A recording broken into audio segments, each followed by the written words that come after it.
Vážení, vítejte na procházce českou historií. Lepšího průvodce byste nenašli.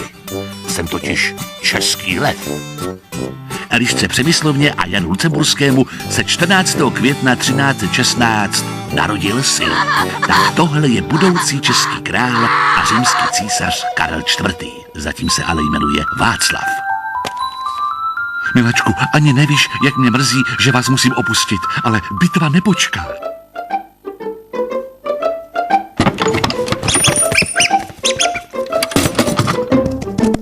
Eliška měla o synka strach, no to víte, následník trůnu, to bylo tehdy velmi cenné a nedostatkové zboží. Nejprve se ukryli na Křivoklátě, pak na bezpečnějším lokti. Jindřichovi z Lipé, významnému šlechtici, se podařilo podezíravého Jana přesvědčit, že Eliška chce na trůn dosadit malého Václava. Hle zrada, vzhůru na loket! Koruny se vám zachtělo, tak to ne!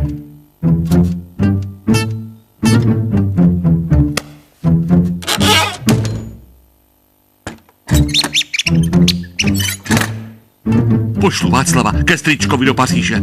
Je mu 7, mohl by se konečně oženit. Chlapče! Strýčku! Nejdřív se oženíš, pak se dáme do učení. Blanka z Valois je opravdu dobrá partie. Na francouzském dvoře se princi dostalo pod dohledem krále Karla výchovy a vzdělání.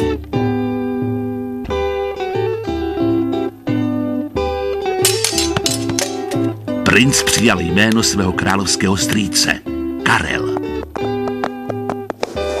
Karle, synku, nějak nestíhám. Vem za mě 2-3 bitvy v Itálii. A pak to trochu srovnej v Čechách.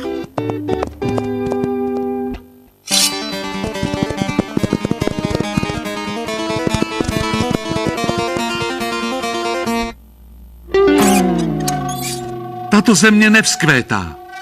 Musím s tím něco udělat.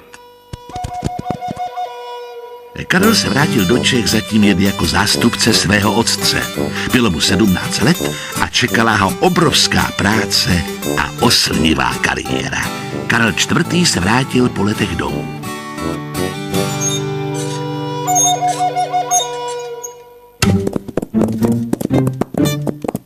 No, pěkně tu pan otec hospodaří. Já vím, válčení je drahý koníček a ono ho přitom tak baví.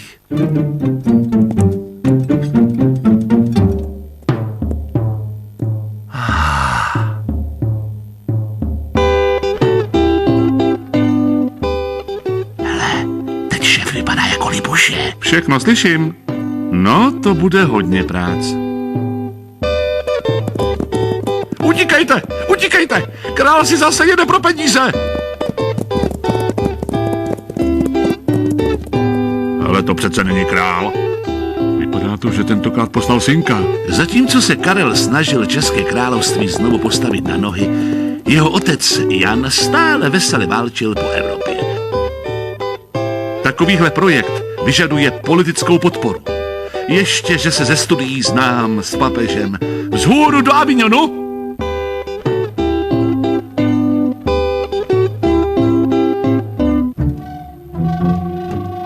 Papež Kliment VI. Karlovi slíbil, že podpoří jeho kandidaturu na římského krále. No, to jsou ty známosti.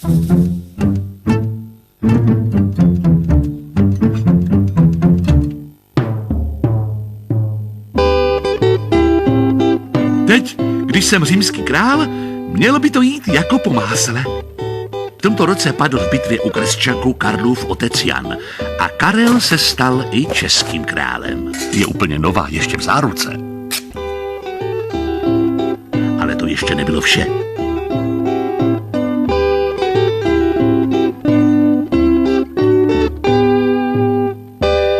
Korunovace římským císařem byla vrcholem Karlovy politické kariéry.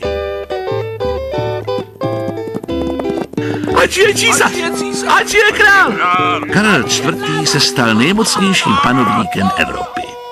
Tak daleko to dodnes už žádný český politik nedotáhl. Karel IV. Toho stihnul opravdu hodně. Vedle vládnutí ještě dokázal udělat z Prahy jedinečnou gotickou metropoli. Z takovéhle díry přeci nebudu vládnout Evropě. Trochu to tu představíme.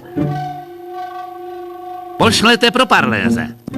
Petr Parléz patřil k nejlepším stavitelům své doby a přijel hned s celou rodinou. Jsem ti k službám, králi. Vítej, spolu teď z téhle vesnice uděláme skutečné velkoměsto. Zase nějaké novoty. Tam bude stát nové město pražské.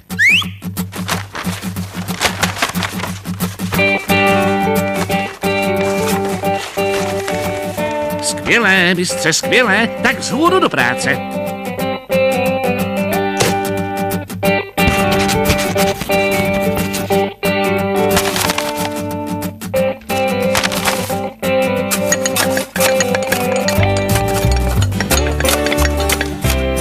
Petr Parléz v Praze navázal na dílo staršího kolegy Matyáše z Arasu.